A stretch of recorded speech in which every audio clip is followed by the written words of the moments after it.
Magandang hapon mga bata! Magandang hapon po, teachers! Ako si Teacher Mikay. Ako naman si Teacher Lizel. Ako naman si Teacher Marian. Ako si Teacher Pat. At ako naman si Teacher Kit. At kami ang iyong guro ngayong hapon. Magandang hapon mga bata! Magandang hapon! Kumusta naman kayo? Okay naman po! Inaanyayahan ang lahat tumayo para sa ating panalangin. Michelle, maaari mo bang pangunahan ng ating panalangin?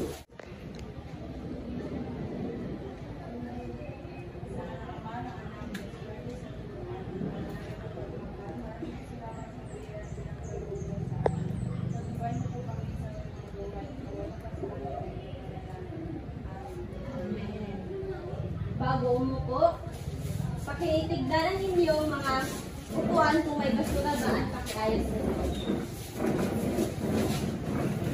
Ngayon, may lumiban ba sa klase natin? Sino-sino sila? Sana sa susunod ay nandito na sila para naman may matutunan sila tungkol sa ating talakayin. Sa ating klase may mga alintuntunin tayong dapat na sundin.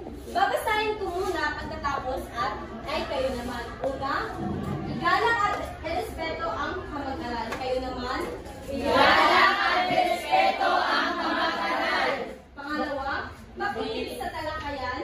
Makinig sa talakayan.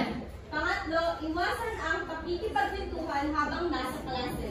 Iwasan ang makikipagkwentuhan habang nasa klase. Ikaapat, itaas ang kamay kung may nais sabihin o itanong.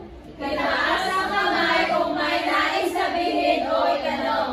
Ikalima, ugaliin magsulat kapag kamay pinapasulat. Ugaliin magsulat kapag kamay pinapasulat. Ika-anim, ugaliin batiin ang mga guro o bisitang sumisilip o napapadaan sa klase. Ugaliin batiin ang mga guro o bisitang sumisilip o napapadaan sa klase. At panghuli, kapag may problema, huwag mahiyang magsabi kay teacher. Kapag may problema, huwag mahiyang magsabi kay teacher. Maaasahan ko ba yan sa inyo mga bata? Opo! Ngayon, bago tayo dumako sa bagong talakayan, sino ang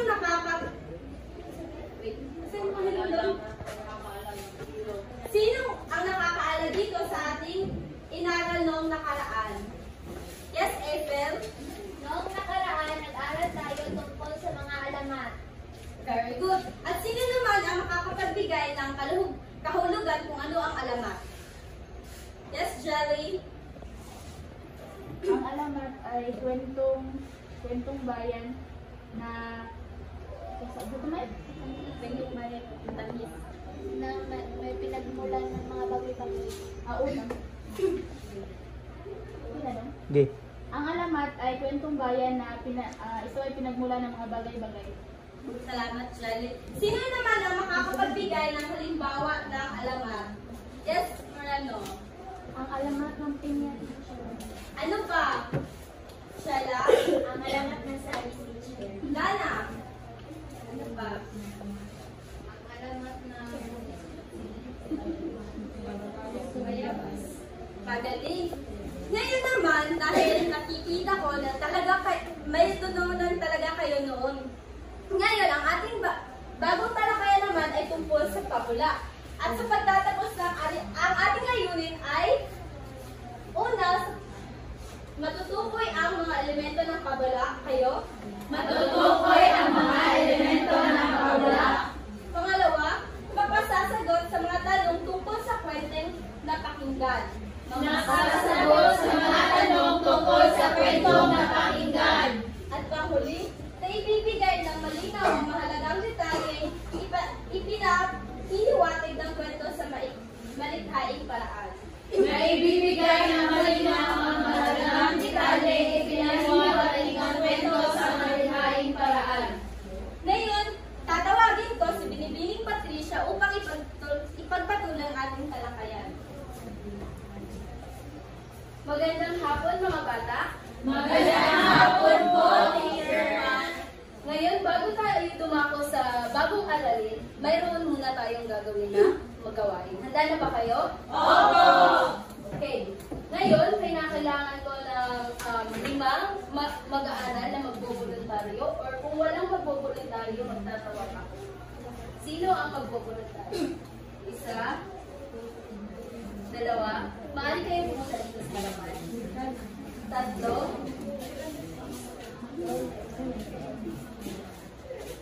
Dana, ika-apat, Joanna, ika-lima, Galula. Galula? Okay. Sa gawain nito, kailangan meron kayong bubunutin na mga litrato. Kung ano yung bubunutin nyo ng mga litrato, ito yung mga litrato na ipapahula nyo sa mga mag-aaral. So, dapat tayo ang bahala kung ano ang gagawin nyo para mahulaan nila ang litrato. Halimbawa, sasayaw kayo or kung ano man ang nakalagay sa litrato, yun yung gagawin nyo. Huwag kayong mag-alala dahil madali lang ito na litrato. Okay? Sige. Sige, tingnan na kayo. Huwag nyo lang bubuksan. Sino mauuna sa inyo? Sige, Luer, ikaw muna mauna. Mari muna kayong tumabi. Ito tayo. At mga bata, kailangan ninyong tignan si Luer kung ano ang litrato na kanyang ginagalaw. Dapat huhulaan nyo ito, ha? Nakikinig? Luer, simulan mo na. Fish! Isda! Magaling, mga bata. Ikalawa.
Ngayon, nagustuhan niyo ba ang gawain?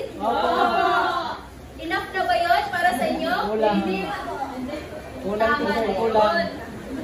So, mahusay kayo dahil nahulaan nyo ang mga litrato na ibinigay sa inyo, ay piniresenta ng inyong mga kaklase.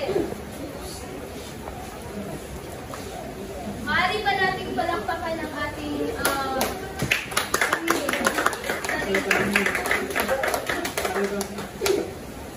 So, mga bata, anong napansin nyo sa mga litrato? Mga hayop. Giselle? Magaling. So, sino sa inyo ang may mga alagang hayop sa bahay? Okay. Anong alaga nyo? Ano po din, Sir Aso? Magaling. Ikaw, anong alaga nyo? Giselle? Veronica? Kayo? Manok po. Manok? Baboy at saka karabaw. Wow! Maris? Leon? Leon? Oh, meron ba kayo dito sa Pilipinas?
Maraming salamat.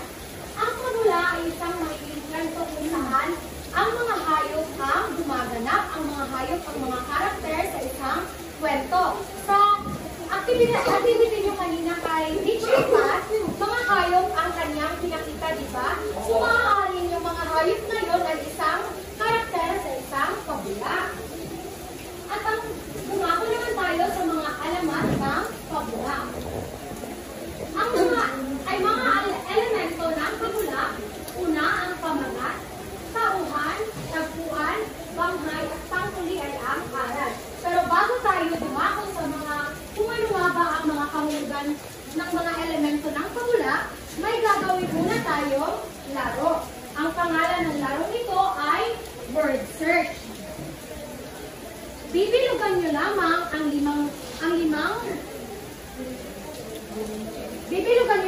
limang salita na nandito sa kahon ito. At kung gusto niyong sumagot, itaas lamang ang inyong kanang kamay. Okay, wala pa. So, sino dito ang unang gustong sumagot? Jessamine?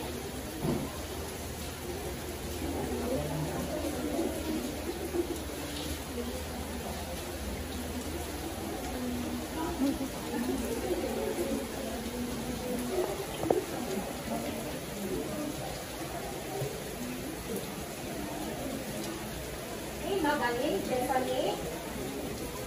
Ang ginilugan ni Jessamine ay bangkay. Sino ang susunod na sasagot? Okay, Ralph?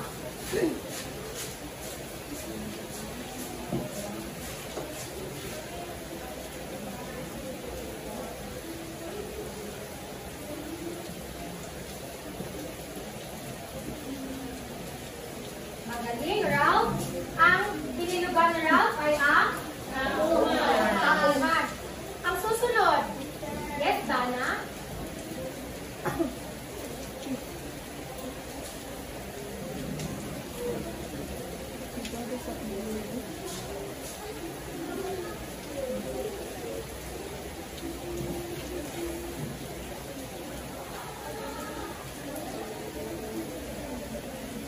Magaling, Dana. Ang binilugan ni Dana ay ang tauhan.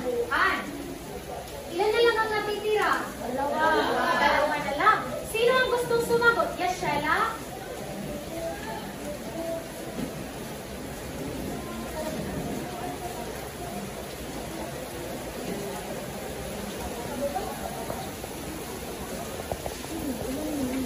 Magaling, Sheila. Ang nakuha ni Sheila ay ang aral. Magaling.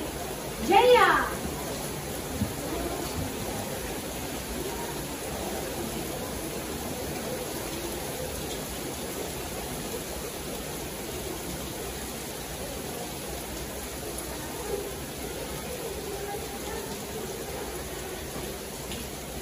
Ang panghuli ay ang pamagat. So sa tingin nyo, ano kaya ang mga ito? Sino? Sheila? Magaling. Ito ay ang mga elemento ng pabula. Unahin muna natin ang pamagat. Okay. Sino makakapagbasa? Joanna? Ang pamagat ay isang salita o parirala kung saan ang sinisiwala ng isang paksa. Okay. Ang pamagat ay isang salita o parirala kung saan isinisiwalat niya ang isang paksa o ano ba ang mangyayari sa kwento o ano ang nasa kwento. Sunod ay ang tauhan. Yes, Marlo? Sila ang gumaganap sa kwento. Yes, sila ang gumaganap sa kwento. Ano ang mga halimbawa ng tauhan? Mga hayop, unggoy, ano pa? Yan ang mga halimbawa ng tauhan sa isang pabula. Ang sunod ay ang tagpuan. Yes, Floramie?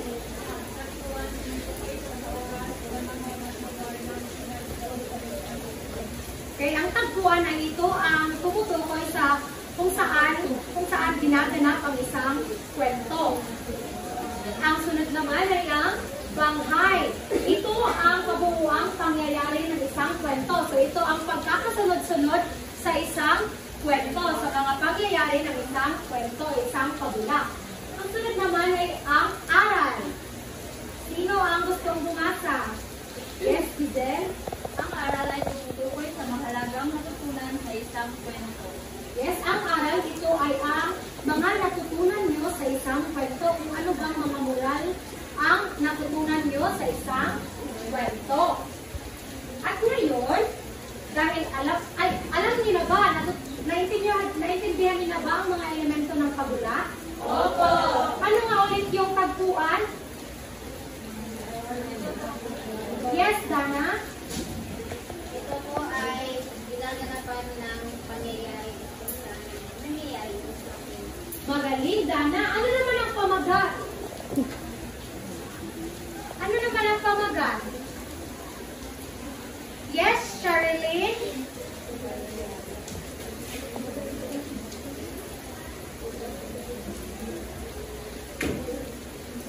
Oo, ang pamagat.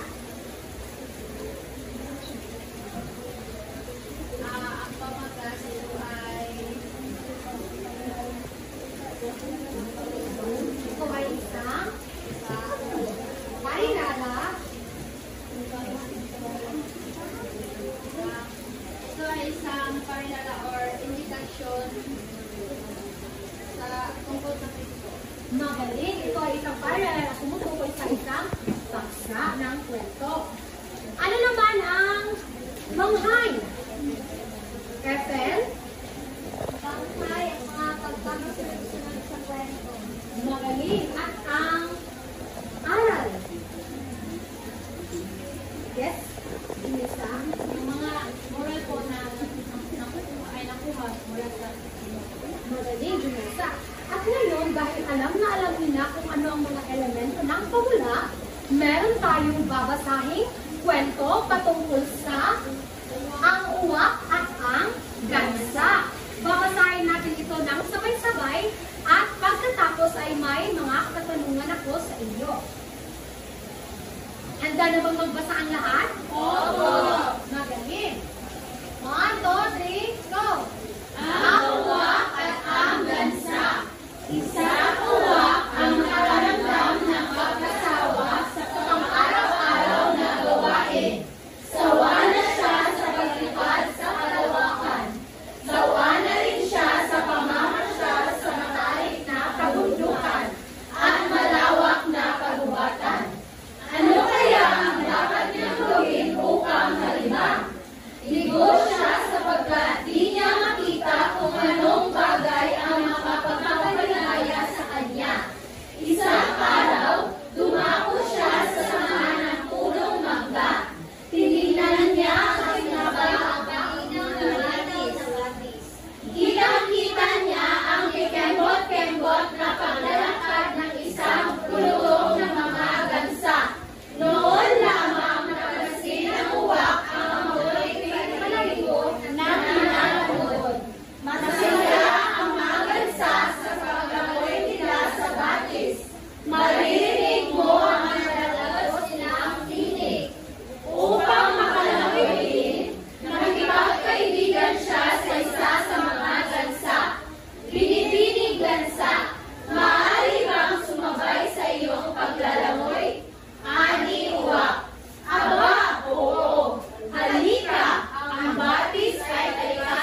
Naiintindihan niyo?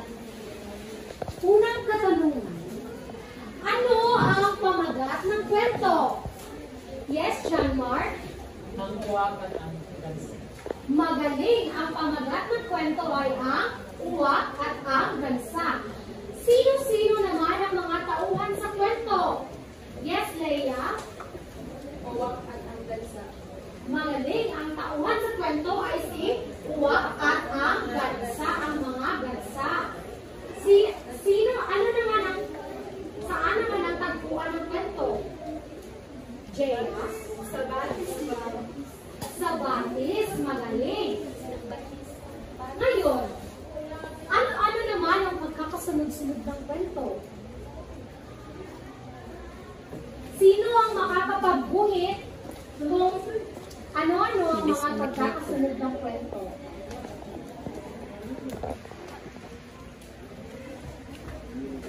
Joanna, guhitan mo ang banghay sa kwento.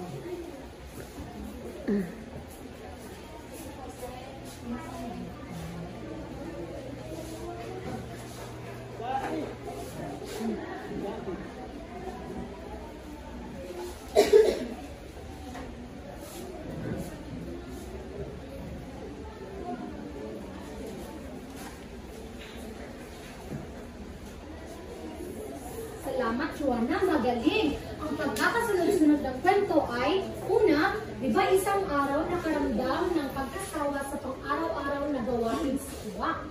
Kaya kung gano'n naman,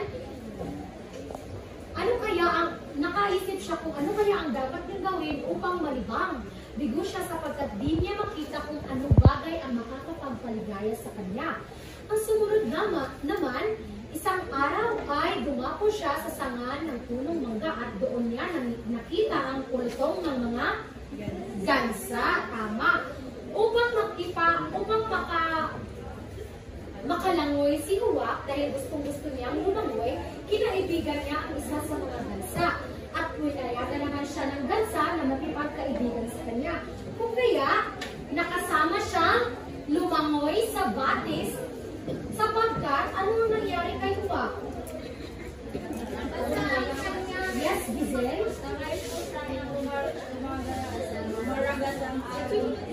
Tama, natangay siya nung lumaragas ang alon sa batis. Ano kaya sa tingin niyo ang aral sa kwento? Dana?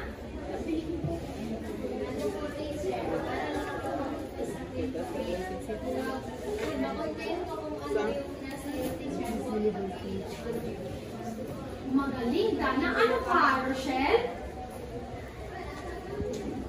Kaya, dapat hindi natin bilitin yung teacher para hindi naman pagkakamagtulad ni Uwak ko. Magaling. Ano pa? Ethel? Huwag tayong mainggit at tanggapin na lang ang sarili. Magaling. Yan ang aral sa kwento. Kasi, bakit na nabasa ang pakpak ni Uwak at natangay siya ng alon? Kasi, hindi siya nakontento. Diba nakakalipad si Uwak na malayo samantalang ang mga gansa ay lumalangoy lamang. Pero ang gusto talaga niya ay lumangoy din. Hindi siya nakontento sa kung ano ang kaya niya gawin. Kaya, nagingit siya sa mga gansa at lumangoy siya at ang nangyari tuloy sa kanya ay natangay ng alon.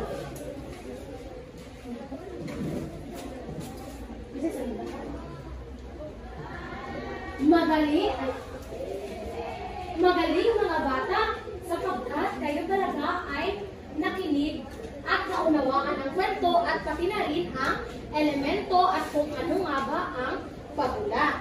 At ngayon, tatawagin ko si Teacher Kit para magpatuloy.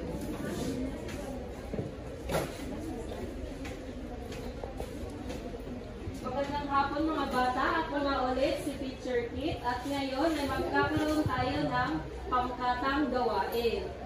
Kapag meron tayong pangkatang gawain, ano nga ulit ang dapat nating gawin?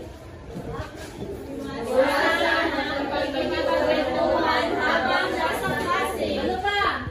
Magaling magsulat ba mga bata? Opo! Ngayon ay ipapaksan ko kayo sa 4 na grupo. At pipili kayo ng isang card at gagawin ninyo kung ano ang nakasulat dito. Naintindihan? Opo! Okay, magbilang tayo simula dito. 1, 2, 3, 4,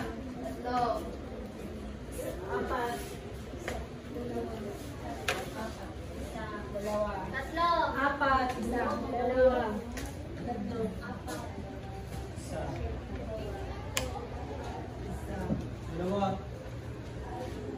2. at 3. Okay. Lahat ng pangkat una ay dito. At ang dalawa naman ay dito. Ang pangkat 3 ay doon. At ang pangkat 4 ay doon.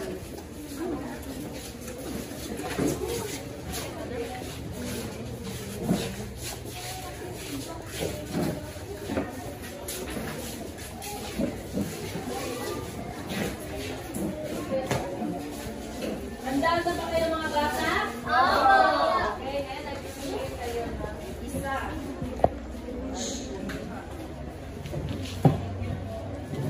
Ang pangkat 2.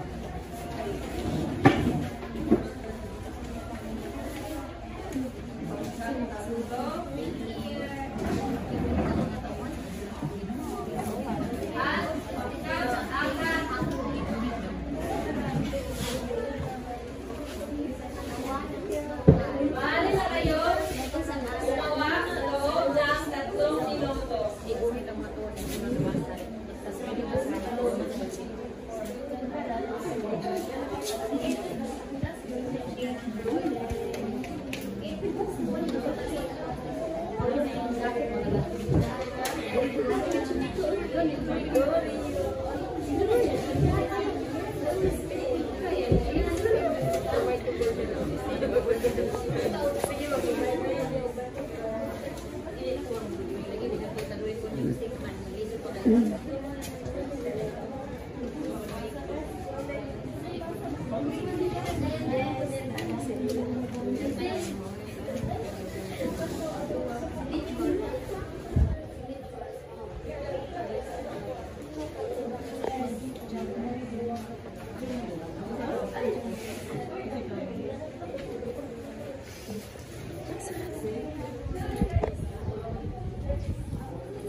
Pero wala naman ko damit.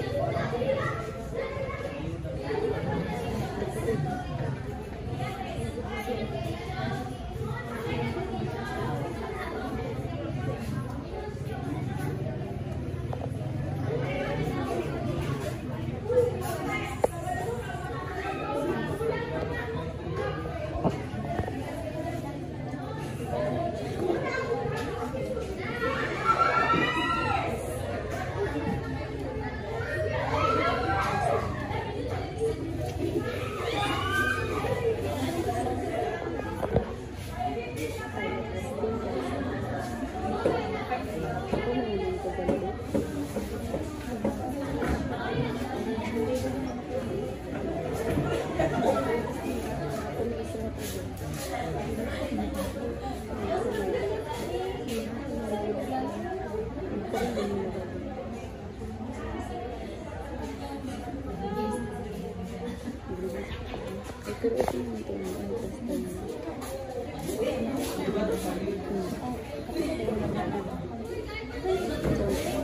na nga mga bata. Okay, meron na lang kayo isang minuto.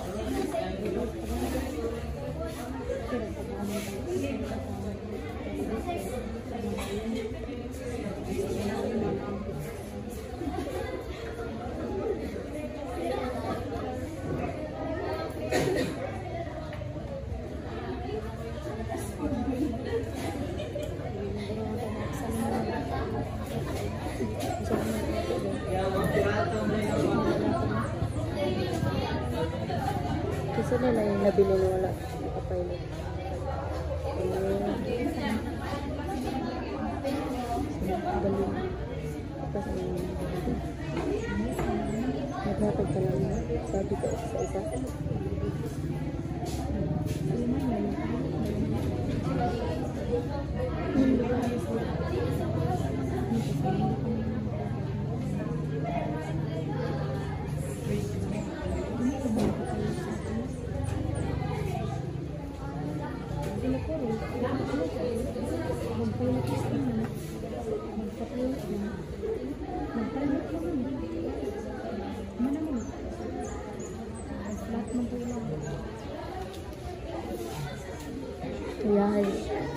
Ayahay si Kuan Koron. Siya ka diri kit sa nabizan.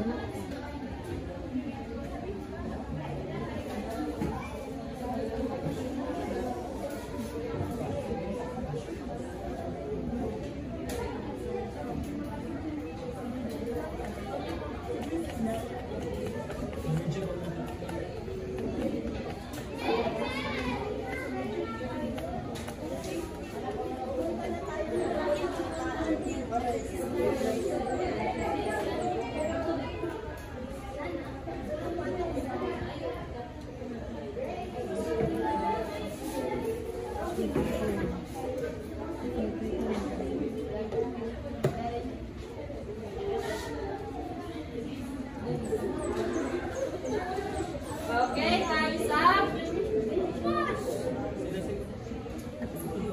Sino ang hindi pa tapos?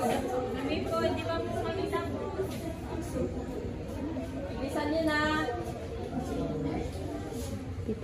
Okay, muna tayo sa pangkat. Dalawa. Maaari nyo bang ipresenta ang inyong ginawa?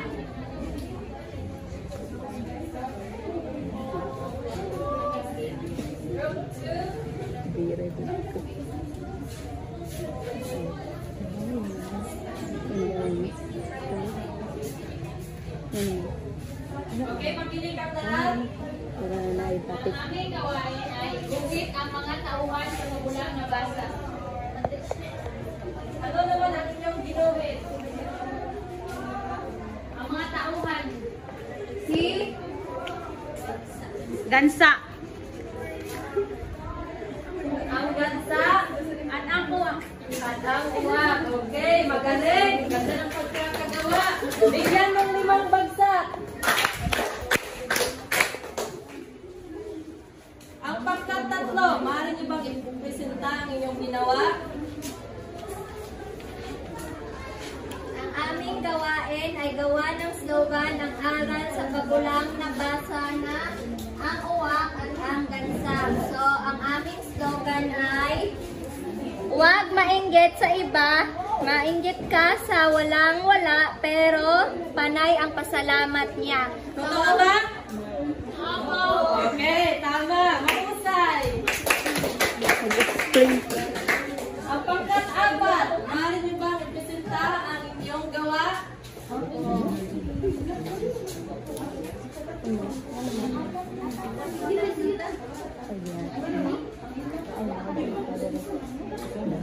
Ang aming gawain ay isulat ang banghay, simula, gitna at wakas sa pabulang ang uwak at ang gansa. Ang simula, nakaramdam ng sawa ang isang uwak. Nag-isip siya ng paraan upang maglibang. Ang gitna naman, nakita niya ang mga gansa na lumalamoy sa batis at nainggit siya rito. Upang makalangoy din, nakipagkaibigan siya sa mga gansa. Ang wakas, lumangoy siya kasama ang mga gansa, ngunit nabasa ang kanyang mga pakpak at tuluyang natangay ng lumaragasang alon. Okay, mahusay. Bigyan ng 5 bagsak. At ang pangkat una naman, maaari niyo bang ipresenta ang inyong ginawa? So, inatasan po kami gumawa ng poster slogan Sa pamagat. tungkol sa kwentong nabasa dito. Yan po yung unang kuha. Ang uwak at ang gansa. Okay, mahusay. Napaka-colorful. Bigyan ng 5 bagsak. Okay, mga bata, naintindihan niyo ba ang aral natin ngayong araw? Ano nga ulit ang pabula? Ano ang pabula? Sheila? Ang pabula ay isang may kwento na ang mga hayop ang magalas kwento. Okay, very good. Ano naman ang mga elemento nito at ilan ang elemento ng pabula?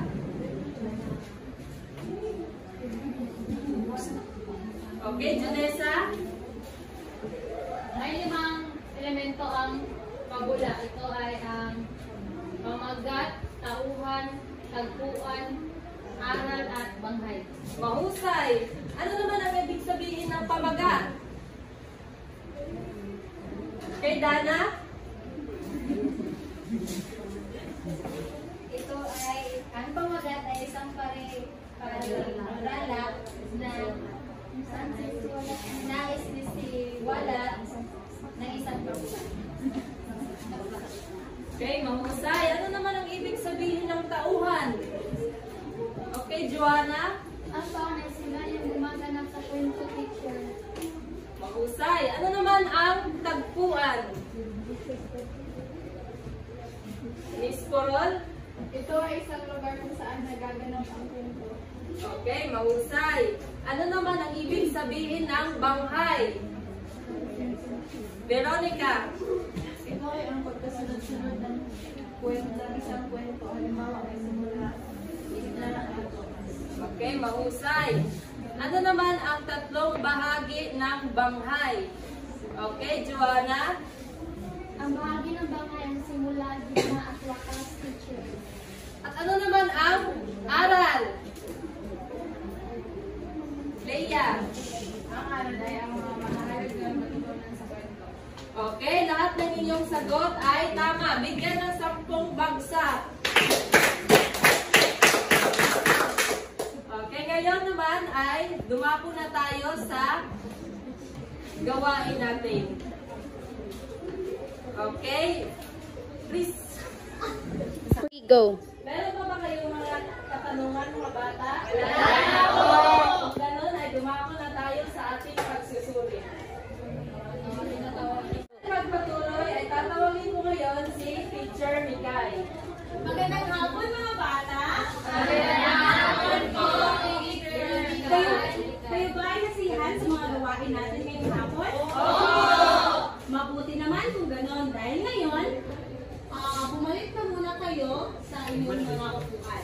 At pakikuha ng inyong mga pansulat dahil may gagawin tayong pagsusulit ngayong hapon upang ating tuklasin kung may nalaman talaga kayo, tuklasin kung may nalaman talaga kayo sa leksyon natin ngayong hapon. Ang pagsusulit natin ngayong hapon ay may 2 parte. Ang unang parte ay ang pagtugmain ang hanay A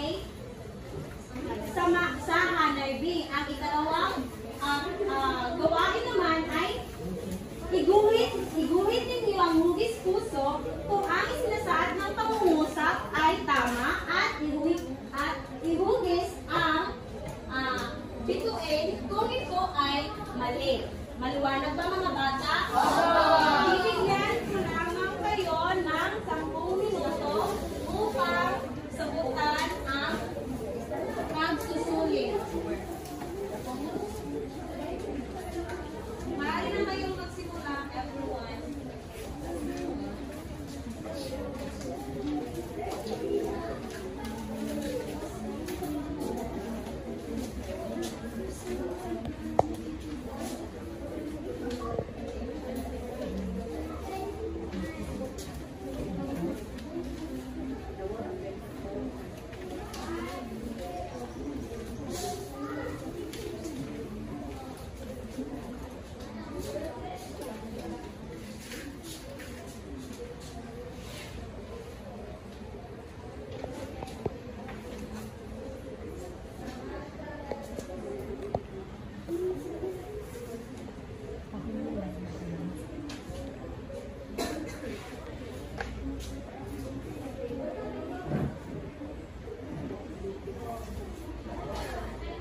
ipasa, basa